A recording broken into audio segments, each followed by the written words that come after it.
ఏడో నెలప్పుడు మా పొట్ట ఇలా లేదు. ఖచ్చితంగా కవల పిల్లలే. అరే ఏంటండి మీరు ఊరికే ఉండండి. సుమి నువ్వు కూర్చో. ఇలా చెప్పే తనకి స్ట్రెస్ పెంచకండి. ఇది ట్విన్స్ లాగా నాకు అనిపించట్లేదు, కానీ బిడ్డ బొద్దుగా అందంగా ఉంటుంది. నాకు తెలియదా ఏంటి? నేనేమైనా చిన్నపిల్లనా ఏంటి? తన వయసు దాటే కదా అక్కడి నుంచి ఎందుకు భరతనాట్యం ఆడుతున్నా? అది అలమార్లోనే ఉంది, వచ్చి తీసుకో. విషయం ఏమిటి అల్లుడు గారు? ఏం లేదత్త, కష్టాల్ని ఎదుర్కోవాలంటే కొన్ని విషయాలు చేయక తప్పదు కదా మరి.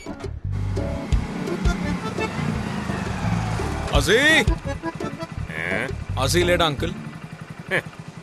లేదురా, వాడు ఇంట్లో ఉన్నాడు. అవును, మీ నాన్న వస్తారని చెప్పాడు. ఎప్పుడు వస్తాడు? వాడు ఊరికి వెళ్ళి ఎన్నేళ్ళు అవుతోంది?